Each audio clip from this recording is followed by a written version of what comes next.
working on these school board issues. Okay, I'm Brian Eichfeld, and I've actually I've taken the dark step to the other side. I actually ran for office at once, so I'm one of them now. I'm a politician. Now, I understand I'm replacing Simon Campbell. I'm sorry, I don't have the English accent, and I don't have all the, pithy. I'm not quite as pithy as he is. Which is why it's so hard. My panel members canceled it right today. I usually far more prepared.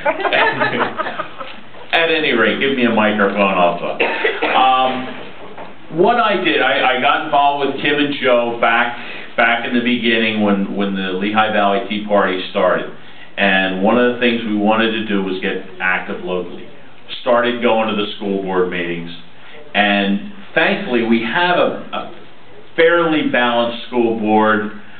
There's a lot of openness that has come out. The prior board ran on an open type forum, so they really started doing a lot of the things. So I am actually, and have the advantages of following on. This year will be the 4th year in a row that we do not raise taxes, which sounds great. And I love this, I just started this past December. But I also want to say we are the highest millage rate in Northampton County, and we have teacher strikes all the time. So there are a lot of issues in our district, and that's one of the reasons I ran. But the key is, I saw that we had that 5-4 vote, and the 5 that were winning a lot of the times were the ones that like to spend the money. So I saw what was happening on the board, and by going to the meetings, you count the votes and you start seeing there needs to be a change. And that's why I ran, because I could see that I'd have an effect and can make things go. And that's really what's critical on these things. If you can get that, if you're over that hump, and we have a good solid 5 people now, and they change. I can't say it's solid. Any time when you're dealing with folks, you're always surprised how they vote. But that's the key. I saw that we needed it, and I got involved in it, and it's been a lot of fun. I mean, I ran.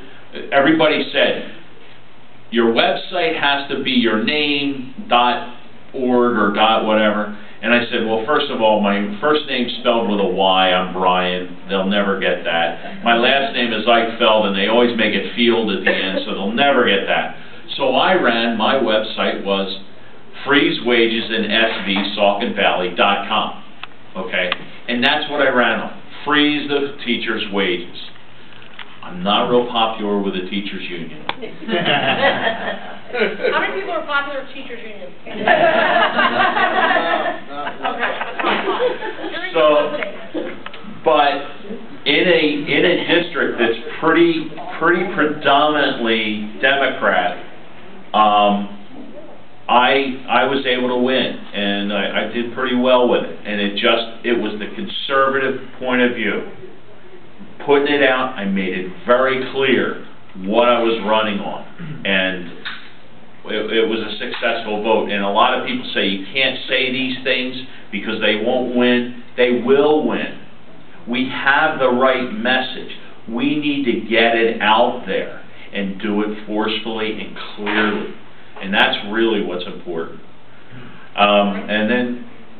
No, keep going. Okay. And I'll hand over to Joe and let him do an introduction of what he's been up to. And if you feel more comfortable standing up, I don't want to put you on the spot and make you stand up. Oh, that's fine. I mean, you guys okay with us sitting down? Sure. A little more homier this way. Kitchen table.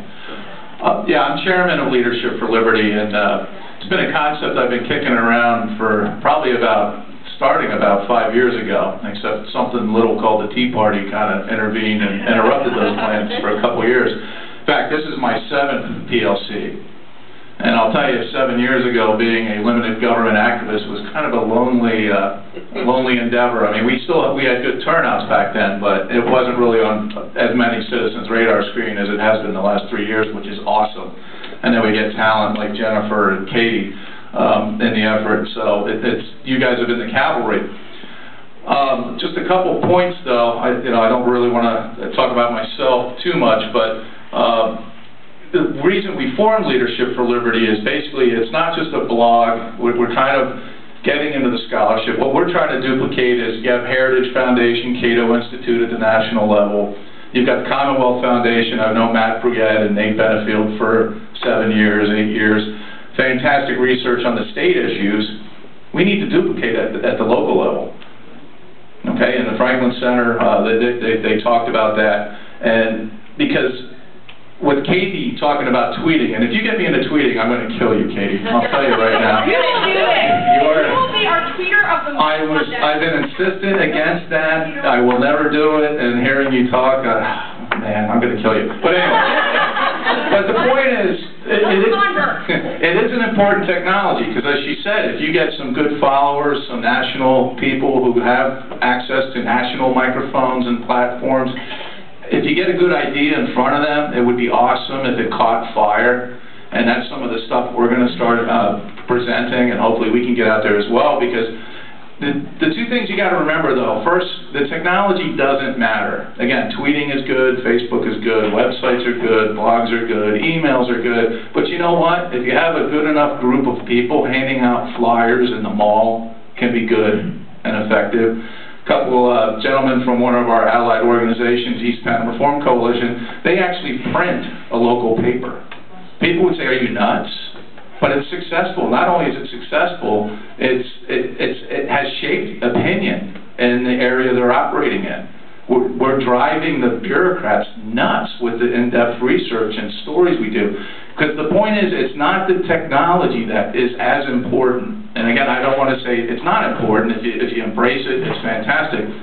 You've got to provide something of value. And again, Franklin Center was starting to touch on this. I'm glad to hear that message because, when email first came out, I remember getting those same internet jokes every freaking day. There's no value to that. It's the same with tweets. If I tweet, gee, I oppose one of Obama's policies today, and don't even talk about what the policy is, and you get 40 tweets saying the same thing, who cares? Offer something original. Be the news source, and this leads into another issue I constantly harp on with people I work with.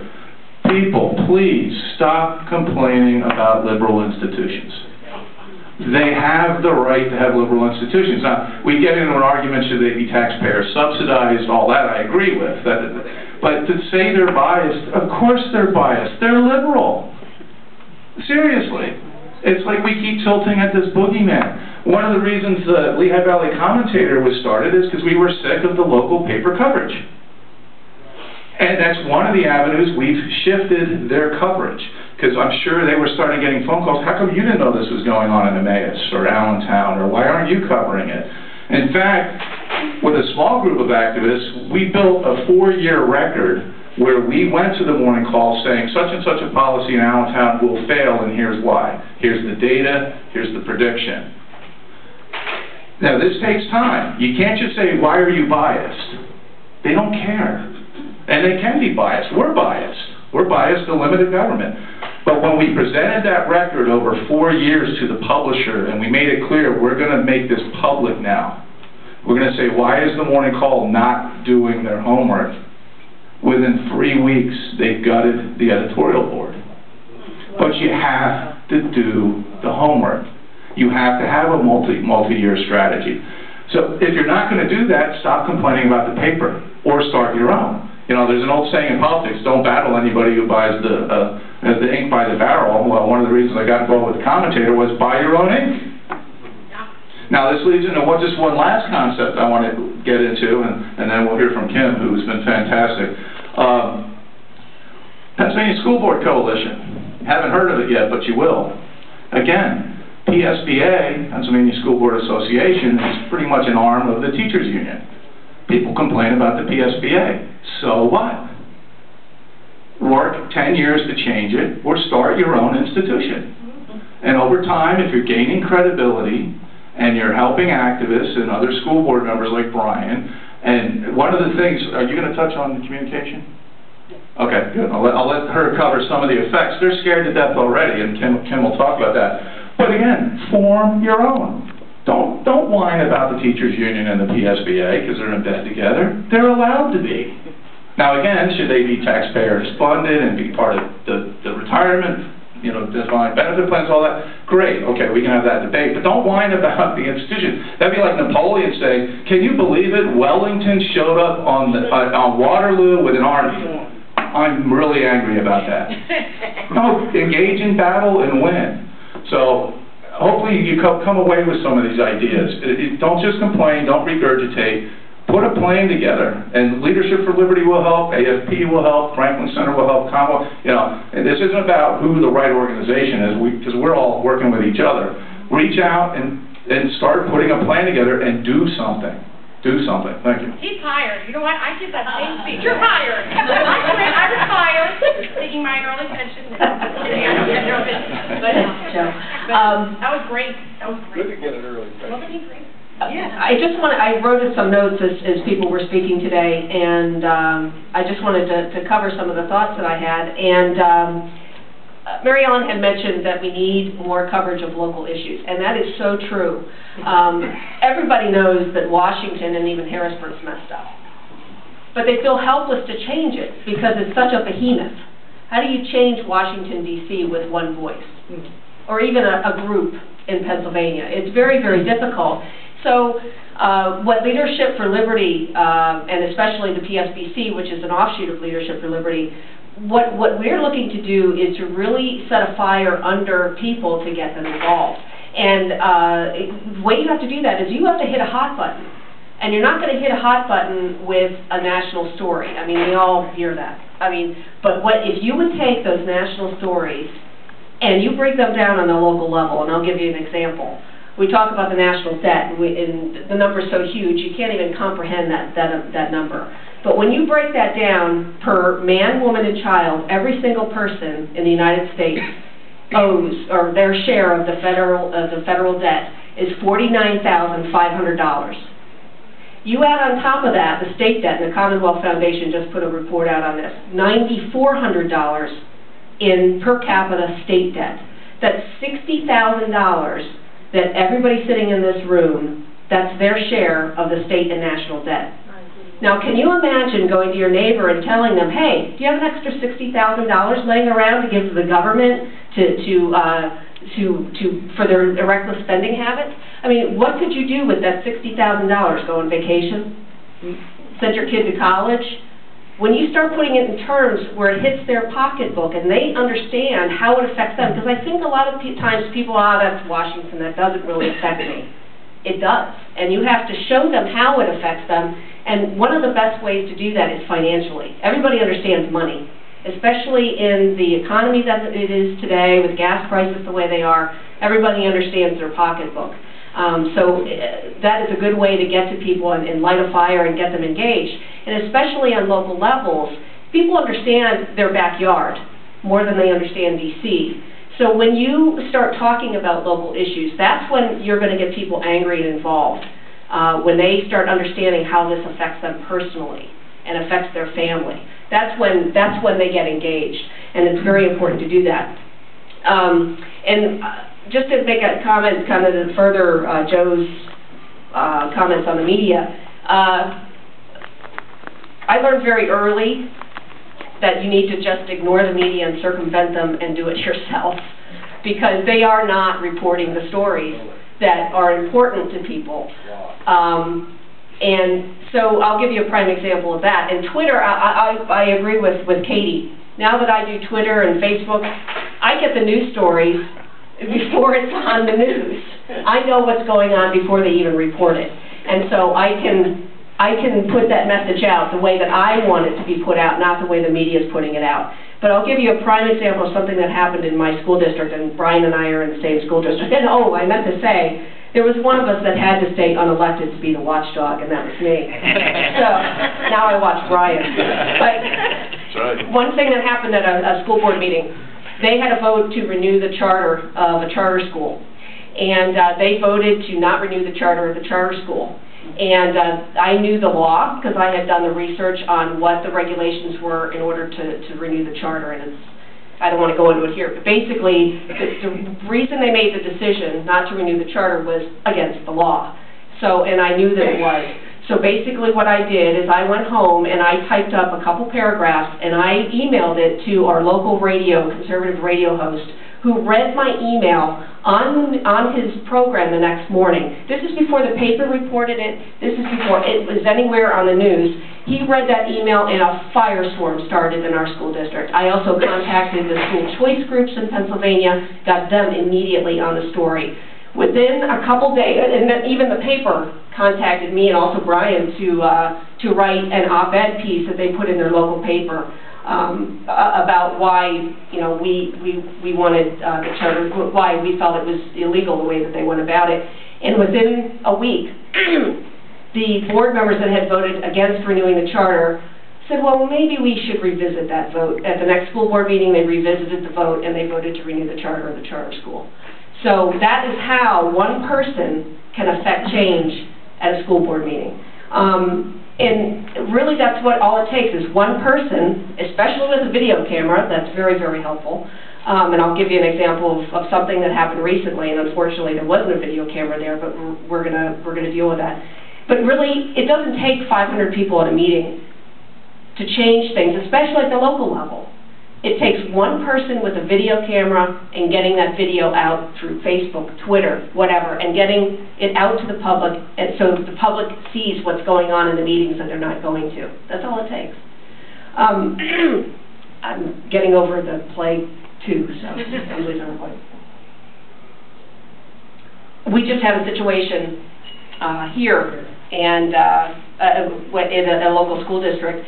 We actually had a school board director resign, and now they have to pick a replacement. And there was a person that lost the vote by 5 votes. And so some of our allies on the board suggested, well, that's the next person in line that the people wanted to serve on the board. So why they suggested that person. The president of the school board actually said, it doesn't matter what the voters want, it's what we want. Oh, yeah. Unfortunately, there was no video camera there, which if there had been a video camera, you ought to be sure that would be out on the internet the next day. But we're going to handle that, and we're going to go, you know, do some things to put that out there. But again, if there was only 3 people in that audience. One of them was a reporter, and as far as I know, never reported that that was said. That's why it's so important that we need to be there. Joe had mentioned the communication with the PSBC, the Pennsylvania School Board Coalition. The administration and the unions have been coordinating for years. We haven't been. The taxpayers haven't been. So one of the things that the Pennsylvania School Board Coalition is doing is it is communicating and coordinating school board directors and active citizens in school districts all, hopefully across the state, but right now we're in 6 counties. And we're growing. We want to grow that. It is scaring the establishment in the school boards and the administration to death. Because, and Brian, I mean, you could speak more to this. Yeah. Well, I'll let you tell your story. But just to give you an example, Joe was at a meeting and he discussed what the Pennsylvania School Board Coalition was about, and there were some administration people there. And when he started to say that we're starting to share ideas, we're starting to, Simon Campbell passed a resolution for no teacher strikes in Pennsylvania. Can you imagine if 50 or 60 school districts across the state of Pennsylvania passed that same resolution, or a resolution against prevailing wage, or a resolution against school districts collecting dues for the union? If 50 or 60 school districts across the state would pass resolutions like that, it would force the legislature to do something, because it would gain the media attention and it would gain some momentum out there as discussion. So when Joe was talking about this, immediately after his talk, we have a breakfast next Saturday in Allentown, where we're going to be talking about some of this. Immediately after Joe was talking about this, the administration people apparently waddled, was the word that was used, as quickly as they could to grab our flyers.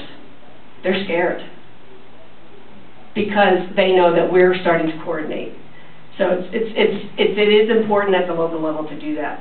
So I have more stuff that I'll show you. No, and I want to ask you a question. Sure. Because I'm loving this, and I just want to make sure I'm opening it up for everyone too. I'm sorry, Mr. Wire, it's on. We didn't, technical.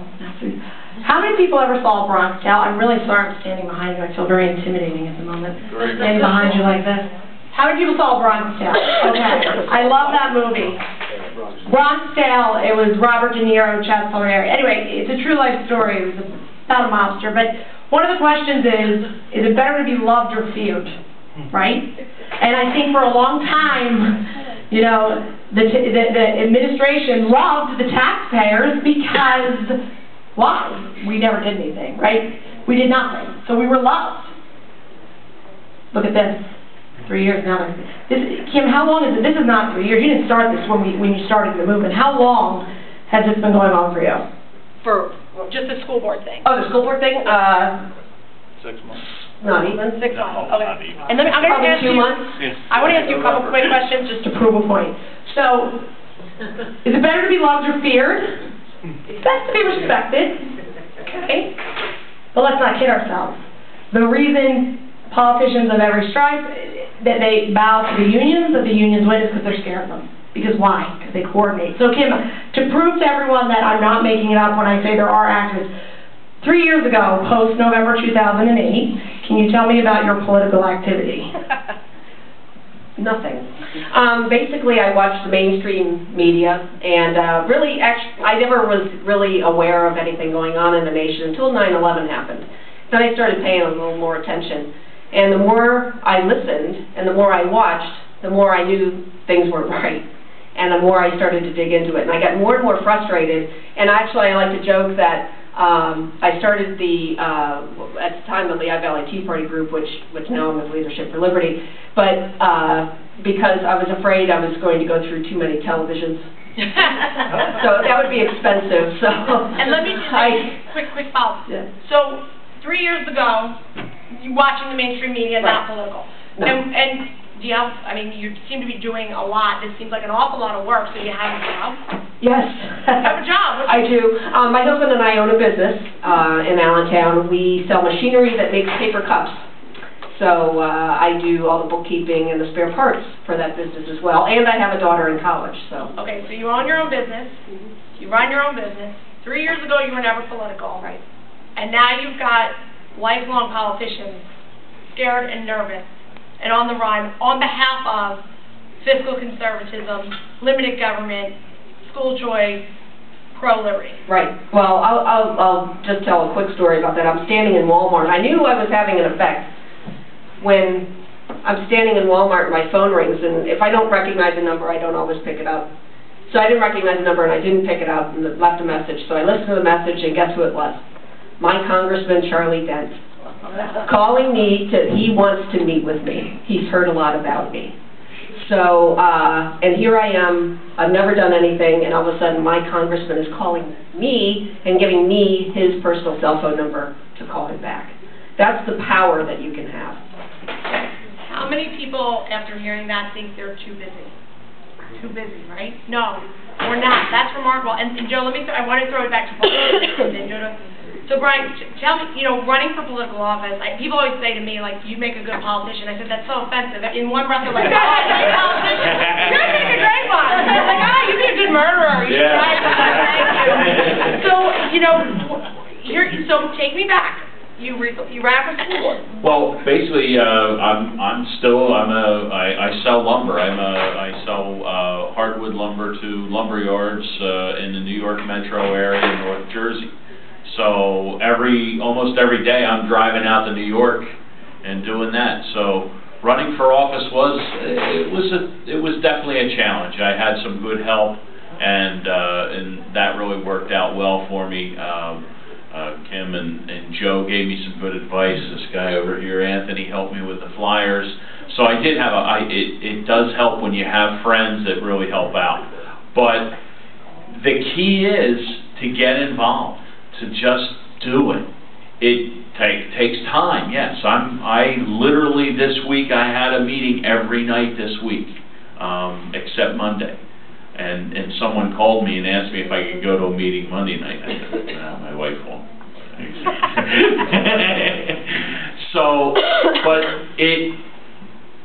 it's been fun. It's really interesting to see what's going on and find out. You were talking about the PSBA. Wednesday, I was at a PSBA, because I'm a member of the PSBA. So they invited us, and it was a legislative panel. So all the state legislators are sitting in front of the group.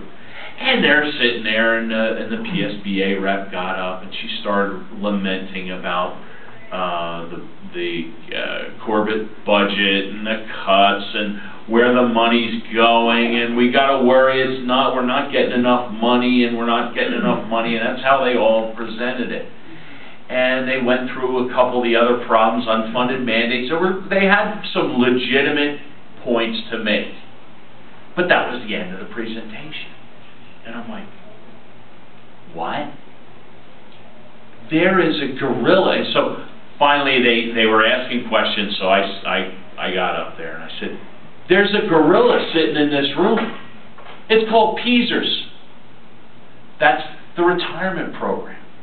It's virtually bankrupt. Joe provided me with some information.